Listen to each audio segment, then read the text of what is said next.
of the owners of this place. And Nathan Benedict, and we're The other at owner. Union. I'm the other owner, and we're at Union, Seattle, and Union on Capitol Hill. So Come Out Seattle started. It's a LGBTQ history project. Our first focus is on bar history in Seattle. And when we say bar history, we mean taverns, restaurants, and hard liquor was bars. there.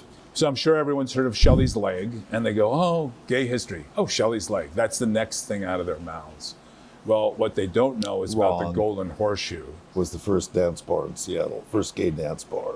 Tell What 'em you also about don't know is that I caught BB at the Macombo writing rent checks for Shelly's Leg because she couldn't pay the rent.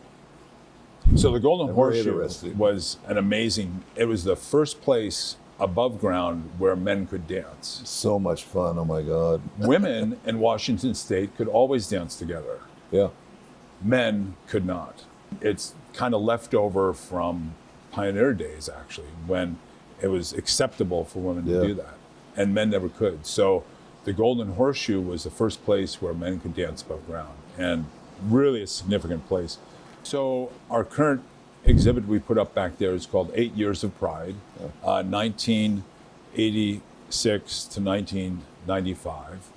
And it came about because two friends of ours, both who were very heavily involved in the court and in the bar scene and a lot of things. One of them was moving, and they had to get these out of their garage, and they got moved to another person's house, and he was like, okay, I've got to do something with these, and I need them out of my garage. And this is what happens to gay ephemera. It gets thrown out because someone's held it for 20 or 30 years, and they're moving across the country. What do you do with it? What do you do with it? So Harry called us and is like, what do you think about this? And I was like, that sounds pretty cool. We've been looking for sort of a gallery type space that we're evolving towards. But then Union decided we would put them up in the back hall. So it's pretty cool. It shows they were done by a private guy. There was a bar called Hombres, which sponsored it. And Hombres was the first gay tavern on Capitol Hill. yeah. So it's fascinating to look at the pictures. It's kind of hard to see them.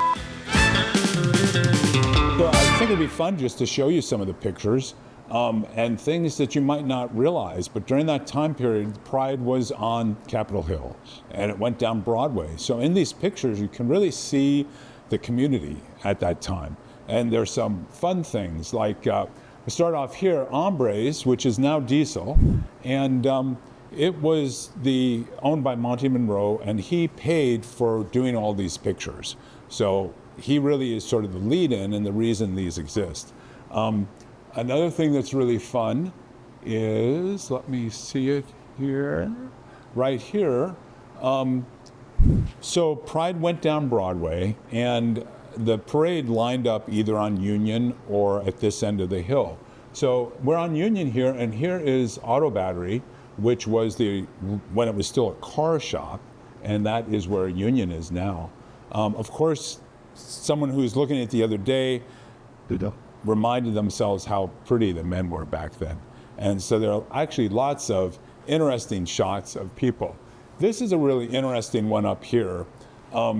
This is an apartment building that is long gone now. It's where 1200 Bistro was for a while. And I'm trying to remember what's there now. I think Dave's Hot Chicken is there. And speaking of hot chicken, this building was known as Sodomy Flats. And Sodomy Flats was a big party apartment building owned by two gay guys. And they used to do all sorts of fun things there. They'd have big pride parties, and the owner, whenever he was welcoming, he'd call them international dignitaries, he would put all the signs or all the flags of the country up. So it was a very colorful part of Capitol Hill, kind of before it became so corporate. Further along here, you see a lot of interesting organizations. Here's Seattle AIDS Support Group, which was a very important AIDS support group at the beginning of the AIDS Foundation. It is now still going, and it's called, I think, Pride, it's still an important organization. But here's some fun ones like Sisters of Size, Northwest Chubby's Club. This was long before Bears guys. Dare to Be Different. This was all the Eagle stuff. and lesbian and gay Democrats of Greater Seattle.